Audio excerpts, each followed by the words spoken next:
Yo, what up, family and folks? I am excited to share with you my audiobook to Finding the New You, The Power of Resetting Your Mind and Perspective. Get your copy today. The link is in the description box down below. Thanks for listening. Chapter 5 Letting Go. Quote, "There is a time for everything. A time to search, a time to give up, a time to keep, and a time to throw away." End quote.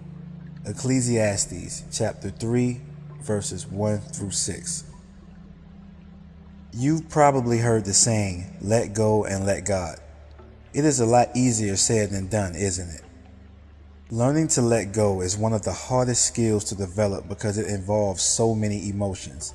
Anger, sadness, guilt, pride, relief, satisfaction, anguish, fear, and the list goes on.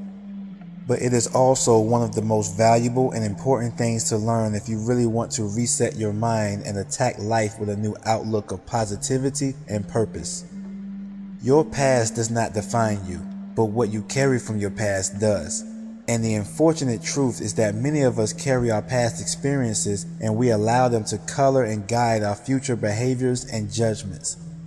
If you've had a traumatic experience in your past, then this can stay with you and cause you to feel as though you may have unpleasant experiences in the future. This then triggers you to put up a plethora of defense mechanisms and walls which can repel not only bad situations but also great opportunities.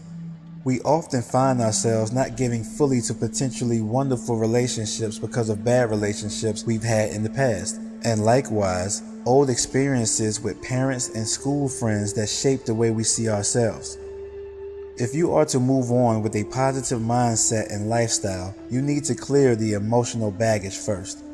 This is something we will all have to go through at one time or another, but the key is to go through it effectively so you can continue on the right path.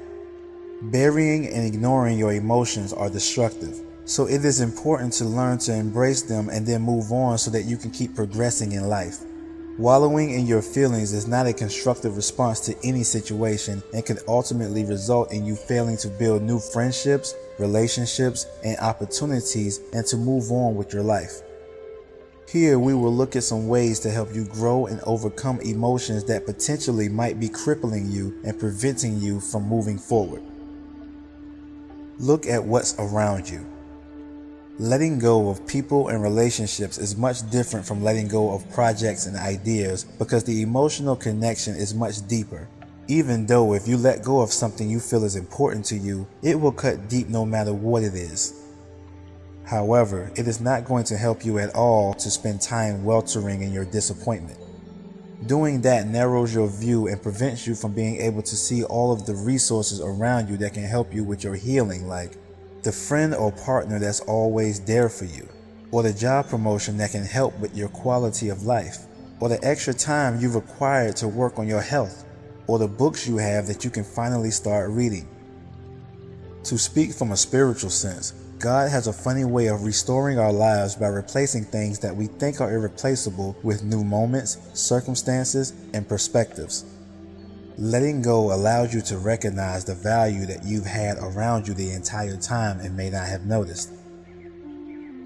Understand your position. A good question to ask to better understand your position emotionally during this process may be, are you holding on or are you hanging on? To most, holding and hanging seems rather similar, but in the context of letting go, they are actually quite different. Holding on gives the implication that if you were to let go, you will lose something. As for hanging on gives the implication that if you were to let go, you will fall. These concepts are surrounded by fear and misconceived beliefs. To put this notion in better terms, are you holding on to those painful emotions and thoughts with the fear that if you let go, you will lose memories and connection? Or are you hanging on to that unhealthy relationship with the fear that if you let go, you will fall flat on your face and never find love again? Are you holding on to that toxic friendship because letting go makes you think that you will lose someone who knows you? Or are you hanging on to that stressful job because you fear letting go will cause you to fall financially and never be in position again with a new career?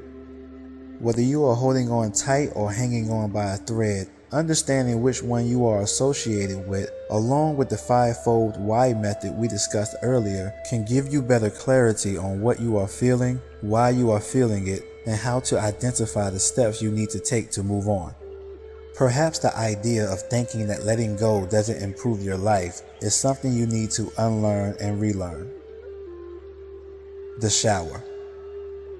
Jokingly, at times our shower can be our therapy session, our church service, the boardroom, a sauna, our audition, the person we like, and the person we don't like, all within 20 minutes. It can be our own personal sanctuary, and also where we are the most honest and vulnerable. Sometimes part of the difficulty of letting go of a loved one or a relationship is that you still have unresolved issues that you haven't had a chance to overcome, and sometimes things go unsaid until it's too late.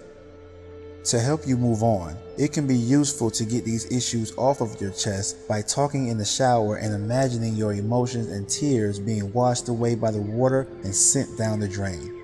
This gives a sense of pressure being removed while being refreshed. Another very useful method is to write a letter to them that you then destroy afterwards. Endings are beginnings, and these techniques will help you to let go of feelings, memories, and experiences that are currently shaping your beliefs in a negative way. The key is to do this in a healthy fashion so that they can assist you on your journey to a happier and more fruitful life.